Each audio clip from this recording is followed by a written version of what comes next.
Di video kali ini kita akan membahas tentang ular weling dan metode atau bagaimana seseorang bisa kebal terhadap racun ular dan mitos terhadap ular yang ada di pesisir Jati Gede, khususnya umumnya untuk seluruh Indonesia. Merupakan jenis ular yang bisanya lebih mematikan ketimbang ular kobra. Weling adalah hewan nokturnal atau aktif pada malam hari meskipun sering terlihat di siang hari. Weling menurut Kamus Besar Bahasa Indonesia atau KBBI yang artinya adalah pesan atau wasiat. Apa yang dimaksud dengan pesan atau wasiat terhadap weling? Sebelum ke pembahasan pokok, berikut adalah klasifikasi ular weling.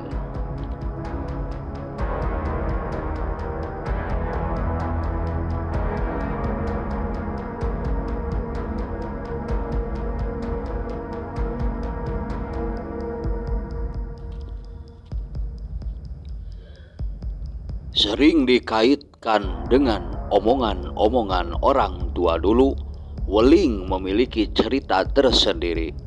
Mitos ular weling sangatlah masyhur. Tapi bagi kalian semua, orang zaman now atau zaman sekarang ini, pasti sangatlah langka yang mengetahui mitos tersebut. Yang artinya, jika seseorang yang bertemu atau menemukan ular weling akan mengalami hal-hal yang buruk. Berikut mitos tentang weling. Mitos yang pertama adalah jika bertemu dengan ular weling akan mengalami hal yang tidak mengenakan atau apes atau gagal sesuai dengan arti weling, yaitu pesan atau wasiat. Maka orang Jawa kuno akan segera untuk tidak melanjutkan kegiatan tersebut. Mitos yang kedua, akan ditinggalkan keluarga. Apakah itu ada yang meninggal dari salah satu anggota keluarga atau akan ditinggalkan pergi jauh? Yang ketiga, mitos itu adalah larangan membunuh weling, karena pasangan weling yang dibunuh akan mencari pembunuh pasangannya dan membalaskan dendamnya. Di antara 2.600 spesies ular yang berbeda, ada sekitar 400 ular berbisa, sementara sisanya tidak berbisa. Ketika pergantian sisik tersebut, ular akan lama diam bersembunyi di tempat yang aman dari predator-predator lainnya. Dikarenakan waktu itu ular sangatlah lemah. Tidak terkecuali untuk si weling. Menurut suku Maya, ular adalah jelmaan atau perwujudan dari setan.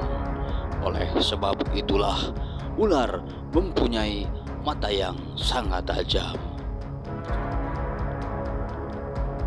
Ular akan dengan alami mewarisi segala karakter dari indukannya. Maka tidak heran ular weling yang baru menetas dari telur akan langsung mempunyai bisa. Itulah beberapa mitos tentang ular weling.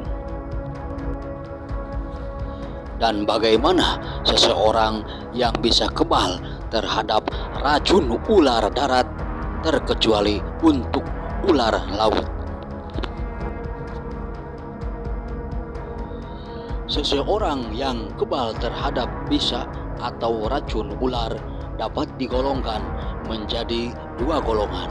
Golongan yang pertama adalah alamiah, murni pemberian Tuhan Sang Pencipta. Orang yang dilahirkan mempunyai anugerah terhadap kebal akan bisa ular.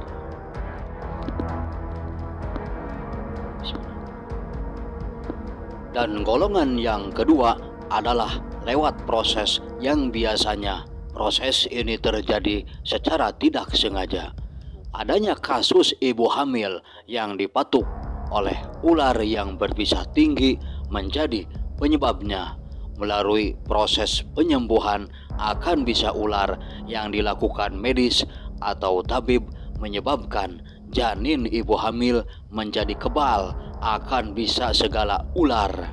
Tetapi imun si ibu hamil dan si janinlah yang berperan.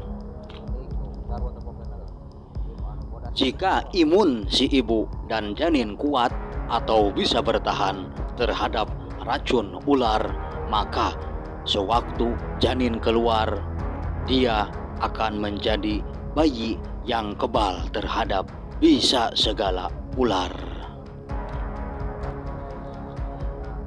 Kejadian tersebut merupakan adanya gen tambahan dari bisa ular.